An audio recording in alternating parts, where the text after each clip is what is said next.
Hello and welcome to another tutorial video from Doculife. In this video we're going to take a look at Doculife's multi-select function that allows you to move, copy, rotate, and a bunch of other options. I've got this binder here that says My Year in Photos. Let's go ahead and open that. I have three types of photos here. I have my favorite photos from the year.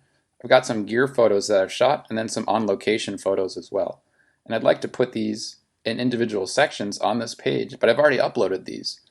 So how do I move them from where they are now? If you hover over a card, you'll see some new controls appear, one being the magnifying glass to open and enlarge the image. Then you have the circle and also the action menu. Let's focus on the circle now and go ahead and press it. When you select a single object, this menu appears at the top.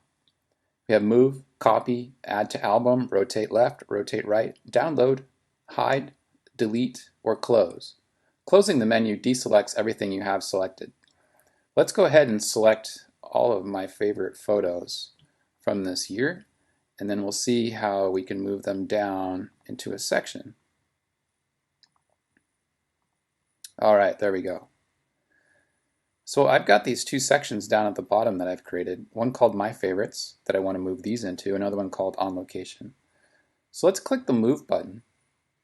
A new window appears telling me which binder I'm currently in, My Year in Photos, and then listing all the sections I have available on the page.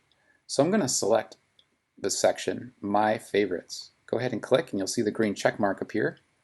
Click Move here. And you'll see those photos instantly pop down into that section from the top. Pretty simple, right? So let's go ahead and select On Location.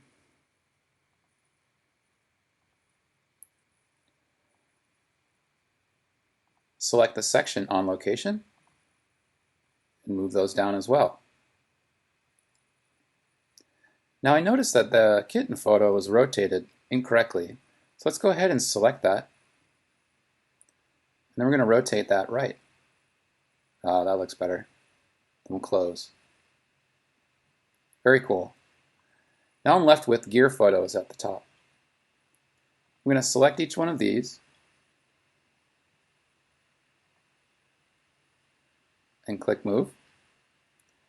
Now I've got another binder set up called Gear. I'm going to select that and select the camera and lenses section and then click Move.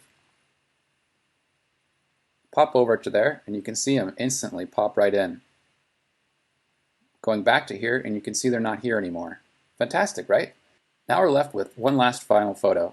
I do want to put this in the gear binder as well, but I want to put it in a section called Post-Processing. So let's go ahead and select it, click Move. The gear binder is already selected. Notice though that the post-processing section doesn't exist. So let's add a section now. We'll call it Post-Processing. Hit the return key, and then we'll select that. And then click Move here. Now if we go to the gear binder, you'll see the section has been created and the image has been moved. Very cool. Let's go back to our favorites binder. There we go. Everything's in where it should be. I hope you enjoyed this tutorial on how to move, copy, and rotate and more. For more videos, check out our YouTube channel. Thanks so much for watching.